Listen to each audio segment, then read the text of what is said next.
오늘 우리가 함께 볼 말씀은 시편 1편입니다. 7월, 8월 두 달 동안 시편 1편부터 15편 그리고 이사야서 말씀 1장부터 28장까지 말씀을 우리 함께 보도록 하겠습니다. 시편 1편부터 15편 먼저 볼 텐데요. 오늘 본문은 시편 1편입니다. 소망을 노래하는 교회 새벽 기도에는 새 번역 성경으로 시편 말씀 함께 시작합니다. 시편 1편 우리 1절에서 6절까지 말씀인데요. 우리 함께 봉독하겠습니다. 시작. 복 있는 사람은 악인의 꾀를 따르지 아니하며 죄인의 길에 서지 아니하며 오만한 자의 자리에 앉지 아니하며 오로지 주님의 율법을 즐거워하며 밤낮으로 율법을 묵상하는 사람이다. 그는 시냇가에 심은 나무가 절 따라 열매를 맺으며 그 잎이 시들지 아니함 같으니 하는 일마다 잘 될 것이다. 그러나 악인은 그렇지 않으니 한낮 바람에 흩날리는 쭉정이와 같다. 그러므로 악인은 심판받을 때에 몸을 가누지 못하며 죄인은 의인의 모임에 참여하지 못한다. 그렇다. 의인의 길은 주님께서 인정하시지만 악인의 길은 망할 것이다. 아멘. 가뭄에도 시들지 않는 사람이라는 제목으로 함께 말씀을 나누려고 합니다. 이 질문을 하고 싶어요. 여러분 행복하십니까? 이 질문에 어떻게 대답할 수 있을까요? 행복한 인생입니까? 이 질문 앞에서 여러 가지를 떠올릴 수 있겠어요. 내가 행복한 삶인가? 내가 그렇게 행복하다고 느끼고 있는가? 또는 내가 행복하다고 할 만큼의 조건을 갖추고 있는가? 남들이 알아주는 삶인가? 인정하는 삶인가? 하는 일마다 잘 풀렸는가? 그런데 우리가 행복은 무엇입니까에 대해서 물질적으로나 혹은 관계적으로나 사회적으로나 참 많은 행복의 기준들이 있겠어요. 근데 어느 순간 행복한 인생이라고 여겨지는 조건들을 우리가 갖추고 또 손에 쥐고 그렇게 살아가는 순간이 된다 할지라도 아마도 우리 마음에 메마른 마음들을 경험하게 될 때가 많이 있습니다. 더 가져도 더 누려도 더 인정받아도 그 행복을 향한 갈망이 더 많아지는 걸 느끼게 될 거예요. 행복하다고 여기는 조건들을 갖추면 갖출수록 더 행복하고 싶은 마음이 들 것입니다. 오늘 시편의 맨 첫 장은 바로 이 행복이라는 말로 문을 엽니다. 우리가 흔히 복 있는 사람은 이라고 시작하잖아요. 시편 1편이. 근데 본래 이 히브리어 원어를 따라서 조금 더 그 의미를 본래의 의미를 그대로 가져온다면 이런 말이에요.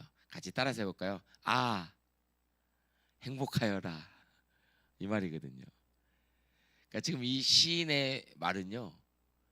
아, 행복하구나. 아, 행복하여라.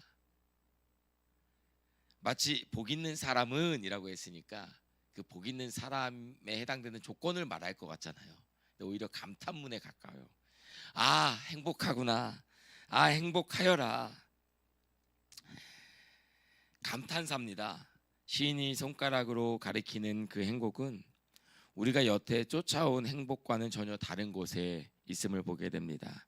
오늘 새벽 그 진짜 행복한 사람을 우리가 만나러 가보는 시간이 되었으면 좋겠어요. 시인은 행복하다. 생각만 해도 행복한 사람이구나 라고 먼저 감탄사를 던지면서 그가 먼저 무언가를 하지 않는 모습을 보여줍니다. 악인의 꾀를 따르지 않고 죄인의 길에 서지 않고 오만한 자리에 앉지 않는 사람을 떠올리면서 행복한 사람이구나. 참 복된 사람이구나 라고 이야기를 합니다. 무슨 얘기입니까? 진짜 행복한 사람은요, 악인들의 생각, 죄인들의 길, 또 오만한 자들의 자리에 앉지 아니하는 사람들이다라고 이야기를 하고 있어요. 생각해 보면 우리가 함께하는 사람, 우리가 함께하는 자리가 너무 중요하지 않겠습니까? 인생 살면서 우리가 돈이 많거나 명예가 많거나 인기가 많거나 사회적 성취가 많은 사람, 우리가 방송이나 주변에서 보면서 따라가거든요. 참 저렇다면 나도 행복할 수 있지 않을까. 내게도 마르지 않는 샘물과 같은 계좌가 한 3개만 있으면 행복하지 않을까. 사회적으로 이야기만 하면 사람들이 와 그렇게 환호성치는 그런 인정받는 일들 몇 개 있으면 행복하지 않을까라는 생각을 따라가거든요. 사실 우리의 행복은 어디에 있냐면 우리의 영혼과 마음에 있어요. 왜냐하면 우리의 불행도 거기에 있거든요. 생각해 보면 많은 사람들이 참 복되다라고 여겨지는 그 모습, 그 명예, 또 그 자리를 생각하면서 우리도 그 길을 따라가고 싶은 그 마음들을 보게 될 것이에요. 처음에는 스치듯 들은 이야기들, 자리들, 그런 모습들을 따라가다가 생각으로 그러다가 그들이 살아가는 추구하는 방식 위에 멈춰서게 되고 끝내는 그 세상이 말하는 쾌락과 즐거움과 만족과 행복이라는 그 자리에 눌러앉게 되는 모습을 우리는 볼 때가 많이 있습니다. 근데 진짜 행복한 사람은요, 그 일반 사람들의 세상 사람들의 생각의 방식을 따라가지 않고 그리고 그 길 위에 서지 않고 오만한 자의 자리에 앉지 아니한다라고 얘기해요. 그럼 어떤 사람이 시인이 말한 참 행복한 사람입니까? 무엇이라 얘기를 해요? 오로지 뭐한대요? 오로지 주님의 율법을 즐거워하며 밤낮으로 율법을 묵상하는 사람이다. 오로지 항상 행복을 찾아 우리가 행복을 찾아서 이곳 행복이 있겠지 하고 쫓아간 그 자리에서 발견하는 것은 점점 메말라가는 우리의 마음, 채워지지 않는 우리의 갈증일 경우가 너무나도 많이 있다라는 거예요. 근데 진짜 복된 사람은요, 그 발길을 돌려서 전혀 예상치 못한 다른 데서 기쁨을 길어 올립니다. 그것은 바로 주님의 말씀입니다.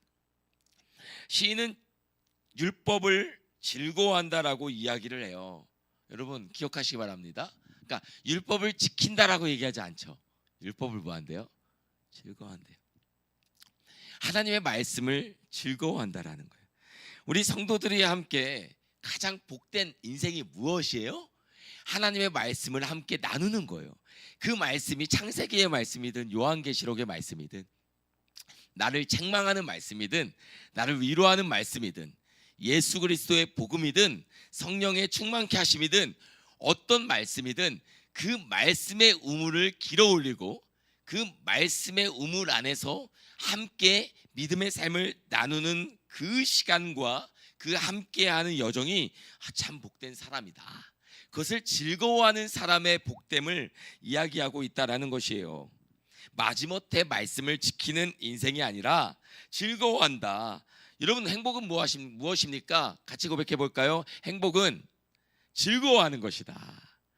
행복할 수 있는 수많은 조건을 갖춰도 즐거워하지 않는다면요, 기쁨이 없다면요, 여러분 수많은 행복의 조건을 갖추고도 그 인생은 불행해질 것입니다. 밤낮으로 부지런히가 아니라요, 아침이나 저녁이나 기쁠 때나 슬플 때나 잘 될 때나 잘 되지 않을 때나 모든 시간 모든 상황 하나님의 말씀으로부터 생명의 우물을 길어 올릴 수 있는 사람, 말씀을 씹고 또 씹고 먹고 마음에 새기고 그렇게 그 맛이 자기 안에 온 몸과 운명에 밴 사람, 이것이 바로 행복한 사람이라는 것이에요. 이제 시인이 그 행복한 사람의 모습을 한 폭의 그림으로 보여줍니다. 우리 3절 말씀 같이 읽어보겠습니다. 시작. 그는 시냇가에 심은 나무가 절 따라 열매를 맺으며 그 잎이 시들지 아니함 같으니 하는 일마다 잘 될 것이다. 우리는 이 생각해요. 하는 일마다 잘 될 것이다. 하는 일마다. 중요한 것은 이것이에요. 시냇가에 심은, 시냇가에 심기운. 이 나무는 어쩌다가 운 좋게 물이 많고 계속해서 그 시냇가에 물을 공급받는 자리에 놓여진 게 아니에요. 운명론이 아니에요. 숙명론이 아니에요. 시냇가에 심기웠어요. 다시 말하면 누군가가 일부러 데려다가 시냇가에 옮겨 심은 나무입니다. 그 시냇가도 그냥 자연 시내가 아니라 참 비가 귀한 땅에서, 비가 정말 귀한 땅에서 있는 물길이에요. 팔레스타인은 비가 많이 오지 않잖아요. 그러니까 어디에나 이렇게 시내가 물이 흐르지 않아요. 그러니까 정말 그 시내가, 물 웅덩이가 정말 귀한 그 지역에서도 그 곳으로 옮겨 놓은 나무예요. 나무도 또 곁을 흐르는 물도 참 메마른 땅과 물이 귀한 곳에서 옮겨진 그런 자리라는 거예요. 행복한 사람의 비밀이 여기 있습니다.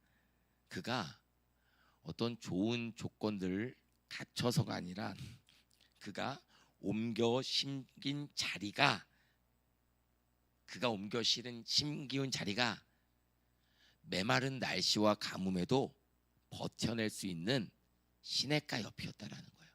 그가 옮겨 지어진 자리가 메마른 가뭄과 그런 힘겨운 시간에도 버티고 견딜 수 있고 끌어올릴 수 있는 물이 있는 자리였다라는 거예요. 그렇기 때문에 이 나무는요, 시냇가에 심기었다라는 그 이유 때문에 철을 따라 열을 맺을 수 있는 것입니다. 제철에 제때에 열매를 맺을 수 있는 것은 바로 이러한 이유 때문이에요. 하는 일마다 잘 될 것이다. 하는 일마다 잘 될 것이다. 만사형통, 일이 술술 잘 풀리는 것으로 읽을지 모르겠지만 말씀을 보면 도끼로 나무를 단번에 쪼개듯 인생의 막힌 문제를 시원하게 헤쳐나가는 것이 하는 일마다 잘 될 것이다 라는 뜻이에요. 그러니까 내가 어떤 일을 하면 다 잘 될 것이다 그런 느낌이 아니라, 여러분 도끼 들어보셨어요? 저는 도끼질을 안 해봤는데 그 도끼를 가지고 나무 장작을 이렇게 패잖아요. 우리가 그런 영상을 많이 봤잖아요. 그러면은 정말 그 나무꾼은 어때요? 우리는 나무 한 짝 못 팰걸요? 근데 나무꾼은 어때요? 한 번에 도끼를 탁 던지면 시원하게 나무가 탁 갈라지잖아요. 그런 느낌이거든요. 그렇게 해서 맺은 열매는요, 혼자 먹는 열매도 아닙니다. 시냇가 나무가 맺은 열매는 늘 곁에 있는 새들에게, 곁에 있는 사람들에게 양식이 되고 그늘이 됩니다. 진짜 행복은요, 내 손에 움켜쥐는 것이 아니라 제철에 맺어서 곁에 사람들 또 주변에 흘러가고 함께하는 열매라고 표현하고 있는 것이에요. 예레미야서 17장을 읽다 보면 이 비슷한 그림이 있어요. 그러니까 물가에 뿌리내는 나무가 무더위가 닥쳐도 두려워하지 않고 가뭄이 드는 해에도 걱정 없이 끊임없이 열매를 맺는다라고 얘기하거든요. 그러니까 오늘 시인의 중요한 이미지는 바로 시냇가에 심기운 나무의 복인 것입니다. 시냇가에 심기운 나무의 복이에요. 가뭄이 오지 않는 것이 아니에요. 와도 시들지 않는 것입니다. 고난이 없는 것이 아니에요. 고난이 있어도 무너지지 않는 것입니다. 그 나무를 살린 건 잎에 쬐는 햇볕뿐만이 아니라 땅 속에서도, 가뭄 속에서도 뿌리가 끌어올린 물이었다라는 것이에요.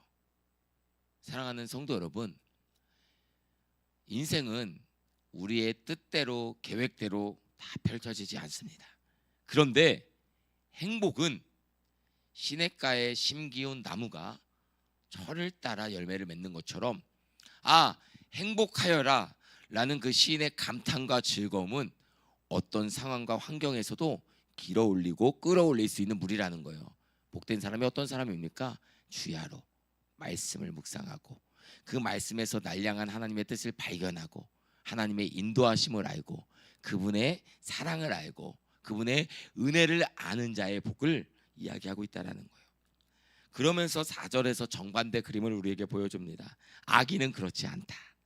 바람에 흩날리는 쭉정이와 같다. 여러분, 추수가 끝나면 타작마당에서 알곡을 떨어내고 키로 떠서 바람에 날려버리잖아요. 묵직한 알곡은 이제 발밑에 남고 속빈 쭉정이는 흩어집니다. 제철에 열매 맞는 나무와 속이 빈 쭉정이, 이 둘은 언젠가 반드시 갈린다는 얘기죠. 예수님도 그물 비유에서 마태복음 13장의 그물 비유에서 이렇게 말씀하셨습니다. 마지막 날 바다에 던진 그물을 끌어올려 좋은 것과 못 쓸 것을 가른다. 지금은 나무와 쭉정이가 한 들판에 섞여 있는 것처럼 보이지만 기질하시는 손이 모든 것을 떠서 바람에 붙이는 그날 그 둘은 갈린다라는 거예요. 그래서 오늘 본문의 6절 말씀을 보면 의인의 길은 주님께서 인정하시지만 악인의 길은 망할 것이다. 지금까지 그려진 이 행복한 사람, 악인의 길로 발을 딛지 아니하고 밤낮으로 말씀을 즐거워하며 제철마다 열매 맺는 사람, 그게 정말 여러분의 모습입니까? 또 이렇게 보면 내가 그렇게 심겨진 나무인가? 라고 생각해 보면 또 그렇지는 않은 것 같아요. 이 사람은 어디 있는가? 이 행복한 사람은 목사님 어디 있습니까? 신약은 오늘 이 복 있는 사람에 대해서 우리에게 한 분을 보여줍니다. 악인의 꾀를 따르지 아니하신 분, 누굴까요? 사단이, 마귀가 먹을 것으로 또 세상의 권세로 유혹하고 그렇게 이끌어도 아담이 넘어진 것처럼 그 배고픔과 세상 명예에 넘어지지 않고 성령 충만하여서 끝까지 하나님 이 땅에 보내신 그 길을 걸어가신 분, 누굽니까? 맞습니다. 우리의 예수님이세요. 예수님에게도 유혹과 시험과 두려움이 없지 않으셨어요. 있으셨거든요. 그런데 그분은 우리를 죄와 사망과 어둠에서 구원하시기 위해서 그 악인의 길, 사탄의 계략, 그 어둠의 길을 가지 않으셨어요. 네가 하나님의 아들이거든. 너 자신을 구원해봐라. 배고픔에도 수치와 조롱에도 매맞음에도 온몸의 살과 또 가죽이 뜯겨나가는 그런 고통 속에서도 그분은 우리를 구원하기 위한 하나님의 사랑과 그분의 계획에 순종하는 삶을 끝까지 살아내셨어요. 예수님께서 산상수훈에서 마태복음 5장 시작하는 그 말씀에서 이렇게 얘기합니다. 복이 있나니. 여러분, 시편 1편과 동일하지 않습니까? 아, 행복하여라. 마찬가지입니다. 아, 행복한 사람이구나. 예수님이 제자들에게 산 위에서 제자란 무엇인가를 가르치면서 제일 먼저 꺼내신 말씀은 시편 1편과 동일합니다. 이런 사람이 행복한 사람이다. 어떤 사람입니까? 마음이 가난한 자, 애통하는 자, 온유한 자, 이런 사람들이 행복한 사람이다 라고 이야기를 하고 있어요.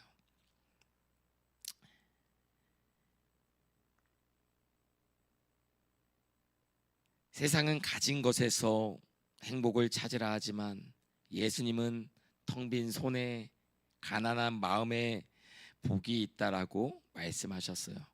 겉만 번지르하고 속은 갈라지고 무뎌진 행복이 아니라 속까지 영혼까지 온전한 행복을 가르쳐 주신 것입니다. 복음은 우리에게 가르칩니다. 우리는 스스로 행복한 사람이 되어보려고 애쓰다 메마른 사람이 될 수 있어요. 그러나 참된 행복은 그리스도께서 우리를 그분 안으로 옮겨 심으신 그 구원의 복에 있다라는 걸 기억하시길 바랍니다. 요한복음 말씀 보면 그가 내 안에, 내가 그 안에. 그러니까 죄와 허물로 죽었던 우리를 하나님의 사랑 가운데 우리를 그분 안에, 그리스도 안에, 그리고 그리스도가 내 안에 그렇게 옮겨 심어줬다라는 거예요.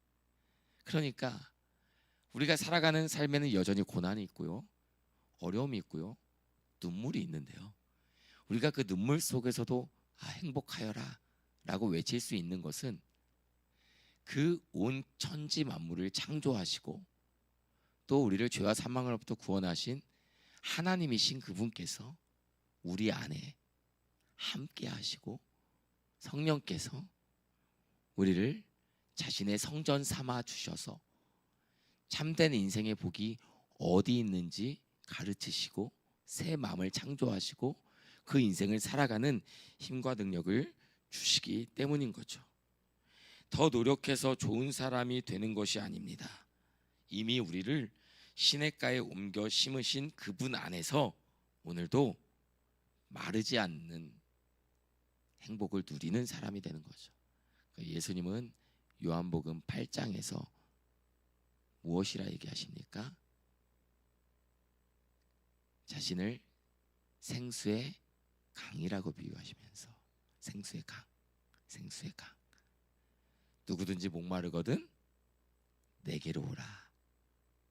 마르지 않는 물, 우물가의 여인에게 주셨던 그 물, 목이 마르지 않을 그 물, 낮마다 사람들의 시선을 피해서 우물물을 기르러 오지 않아도 되는 그 참된 복된 그 생명수의 강을 우리에게 허락해 주신 것이에요. 손에 움켜쥐려던 가짜 행복을 내려놓고 그 행복한 사람이신 그리스도께 다시 뿌리를 대는 것, 그리고 거기서 제철에 맺힌 열매를 맺는 인생, 내 곁에 사람들에게 그늘과 양식으로 나누는 인생, 그런 복이 흘러가는 통로로 아름다운 인생 되시기를 주의 이름으로 축복합니다. 올여름 덥겠죠? 더울 거예요. 막 40도에 육박한다고 하니까 덥지 않겠습니까?